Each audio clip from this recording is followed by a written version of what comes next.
سەرباری قەیرانە ئابووری و سیاسیەکانی هەرێمەکە میدیا جیهانیەکان ئاماژە بەو دەدەن کە بەهۆی ڕاگررتنی گەشتە ئاسمانەکانەوە ئابووری هەرێمی کوردستان ڕۆژانە نزیکەی $9 ملیۆن زیانی پێدەگات. خۆی زیانەکان دووسێ جۆرە. جۆرێکیان ئەو زیانەیە کە لە داهاتەکانی فڕۆکەخانەکە وەکو ئیداری فڕۆکەخانە. فڕۆکەخانە چەند بەشێکی تیاکەوا داهاتی هەیە. یەکیشیان ئەو داهاتەیە کە لە نیشتنەوەی فڕۆکەکان وەرەگیریە و هەروەها داهاتێک کە لە باجی ئەو کەسانەی کە سەفەر ئەکەن لە فڕۆکەخانەوە وەکو هەموو فڕۆکەخانەیەکە. زیاد لەوەش هەندێک شوێن هەیە لە فڕۆکەخانەکە ئەدرێ بەکرێ بە کۆمپانیەکان بۆ جێبەجێکردنی کاروبارەکانیان. ئەمە زەرورزیانێکە کە ڕۆژانە هەتا ئێستا کە مەزەندەمان کردو بە نزیکی $40,000 فڕۆکەخانە زەر دەکات. داخستنی فڕۆکەخانەکانی سلێمانی و هەولێر بە ئەندازەیەک زیانیان بە هاوڵاتیان گەیاندووە لە چەند ڕوویەکەوە کاسبکاران یەکێکن لە زەرمەندەکان.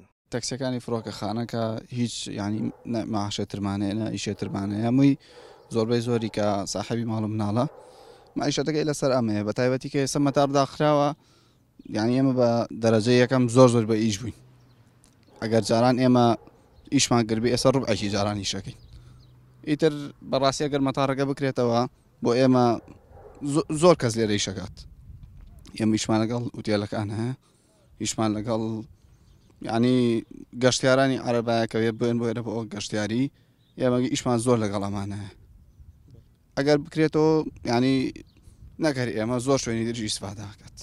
هاوکە زەرەر و زیانەکانی ڕاگررتنی گەشتی ئاسمانی لە هەرێمەکەدا زۆر لەوە گەورەترن کە تەنها ڕێگرتن بێت لە گەشتی نێودەوڵەتی و داهاتی فڕۆکەخانەکان.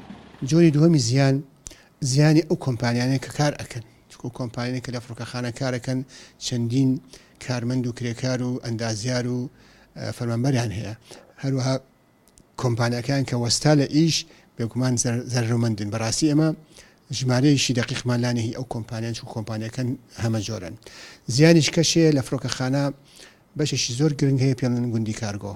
گوندی کارگۆیشەکە لەو بەشین لە فڕۆکەخانی سلێمانیە تەنها هەیە لە هەموو فڕۆکەخانەکانی عێراق وەکو ئەو گوندنیە کە دامەزراوە بۆ ئاڵوگۆڕکردنی شمەگ و هێنانی شمەگ لە دەرەوەی عێراق بۆ ناو کوردستان و دابەشکردنی بۆ ناو هەرێمی کوردستان و عێراق. بەڵام تێکەڵبوونی ململانی سیاسی و حکومڕانەکانی نێوان هەرێمی کوردستان و حکوومەتی فیدراڵی عێراق کاریگەری خسۆتە سەر ژیانی شارستانی هاوڵاتیان. هەندێک قەزایە هەیە هەندێک مەسەلە هەیە پەیوەندی بە ژیانی خەڵکی مەدەنی و هەیە کراوەتە ناو سڕاعی سیاسی و بۆ نمونە مۆزوعی مەتارەکان ئێمە لە هەولێر کۆبوونەوەیەکمانە بوو کۆبوونەوەیەک ئەوە 40-50 ڕێکخراوێک بوو من پێشنیازم کرد وەکو سنتەری میترۆوتمان کاکە ئەم مۆزوعی فڕۆکەخانەکانی هەرێمی کوردستان کە چووەتە ناو ململانی سیاسیەوە توانین ئێمە بە شکلێک فشارێ بخینە سەر حکوومەتی بڵین ئابادی تاکو ئاوڕێ لەم بڕیارە بداتەوە. بەڕێوەبەری فڕۆکەخانی سلێمانی ئاماژە بە زەرەری بازرگانی و کاروباری کارداریش دەدات کە هاوپەیوەندە بە ڕاگررتنی گەشتە نێودەوڵەتیەکانەوە. ئەم بەشا چەندین بازرگان و کۆمپانیا پێوە بندن کە کارەکەن ئەو کۆمپانیە تەواویان وەستاون ئێستا چونکە هیچ گەشتێکی کارگۆ لە 29/2007 نهاتە فڕۆکەخانە.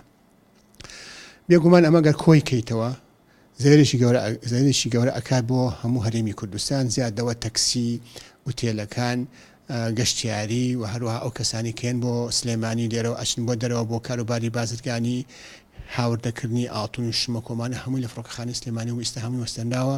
ئەمە ئەگەر بیویستێ ژمارەیەکی دقیق دەستکەوێ پێویستەکە ورتبینێکی زۆر بکرێەوە لایەنیشی تایبەت بێ ئەو زەر و زیانە حسابکە بۆ ئەوەی بزانین چەنەوە بە مەزەندەی من زیانێکی گەورەیە کە لە هەرێمی کوردستان کەوتووە ئەمە زار و زیانەکان بەڵێ.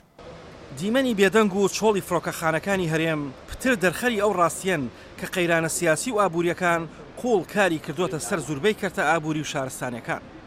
هەڵمەتەمان کرد بە ئامانجیەوەیە کە خەڵک سودمەند بێت لە مەتارەکانی خۆی و نەکەوێتە ناو ململانی سیاسیەوە زیاتر لە 300 ڕێکخراو دوێنێ ئەمڕۆ نزیکەی 50 ڕێکخراوی تر ئیمزایان کردووە هەندێکیان شەبەکەن واتە 100 ڕێکخراو یعنی شەبکە هەیە 100 ڕێکخراو شەبەکە هەیە 169 ڕێکخراو.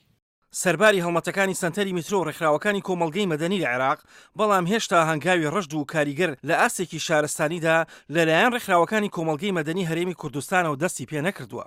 من ڕەخنم ڕێکخراوەکانی کۆمەڵگەی مەدەنی هەرێمی کوردستان هەر لەشتی خۆیان و لە ئۆفیسی خۆیان دانیشتون و هیچ ناکەن ناجوڵێن بۆ مۆزوعانە یعنی مۆزوعانە لە ناوڕۆک و لە سڵبی ئیشی کۆمەڵگەی مەدەنیە لە هەرێمی کوردستان بۆ داخوازیەکی ئاوا بۆ قەزەیەکی ئاوا نەجوڵێن فشار نەکەن لە ڕێی پەیوەندیەکانیان لەگەڵ ڕێکخراوە عێراقیەکان و پەیوەندیەکانیان لەگەڵ هاوڵاتیانی عێراق ڕێگەی و چالاکیانەی کە ئەنجامیان لە ناوچە دابڕێنراوەکان و ئەمانە ئێمە کوردستان ئێمە کۆمەڵی ڕێکخراومان هەیە ئەسڵەن لە عێراقی شایشەکەن یعنی ئایا لە دەستدانی گەشتە ئاسمانی نەودەوڵەتەکانی هەرێم بەڕاستەوخۆیی لە دەستدانی پێویستی و مافێکی سەرەتایی و شارستانی بوو یان ڕووداوێکی سیاسی؟ ئەگەر عێراق بەپی یاسای فڕۆکەوانی کار بکە پێویست ناکە فڕۆکەخانە شارستانەکان بۆ سێنە چکو فڕۆکەخانەکان دەستگای خزمەتگوزاری گشتیە بۆ خزمەتی هاوڵاتیانە چونکە سەدان و هەزاران کەس هەیە و ملیۆنان کەس هەیە لەم هەرێما کە پێویستیان بە فڕۆکەخانەکانی بۆ سەفەرکردن بۆ بازرگانی بۆ عیلاج بۆ خوێندن بۆ کاروبارەکانی خۆیان کە ئێستا ئیشوف کارەکانی هەموو گرفتی تێکەوتۆ وەسێنراوە. ئەگەر سەرۆگۆزیران حەیدەر عەبادی وەڵامی داخوازیەکەی ئەو هەموو ڕێکخراوی نەدایەوە، ئایا سەنتەری میسرۆ و ڕێکخراوە پشتیوانەکانی ئەم هەڵمەتە لە ئاسی جیهانیدا هەڵمەتێکی گەورەتر ساز دەکەن؟ بەڵێ ئەکرێت لەبەرەوەی ئێمە ڕێکخراوە جیهانیەکان وەکو هەر هاوڵاتیەکی کوردستان ئێستا ئەبێت چەند مەتاڕێ بکەن تاکو وەگەنە هەرێمی کوردستان و یاواتە ئەوانیش بربەست هەیە لە بەردەم گەیشتنیان بۆ هەرێمی کوردستان و جموجۆڵ و ئەمانەیان نەکرد ڕێکخراوە بڵێن ئەو جیهانیەکانتان تەنها ڕێکخراوەکانی سەر بە نەتەوەی گرتوەکانیش کێشیان لە مۆزوع هەیە بۆیە نەتەوەی گرتوەکانیش هاتوۆتە سەرخەر لەسەر مۆزوع قسەی کردووە. تێکەڵاوبوونی ململانی و قەیرانە سەختەکانی نێوان حکومەتی عێراق و حکومەتی هەرێم کاریگەری مەترسیداری خسۆتە سەر بژێوی ژیانی خەڵک و ژیانی شارستانی و مافەکانی هاوڵاتیان. بەڵام ئایا تەنها بەکردنەوەی گەشتی فڕۆکەخانەکانی هەرێم کێشەکان کۆتایی دێت؟ ئاسۆ جەبار، دەنگی ئەمریکا.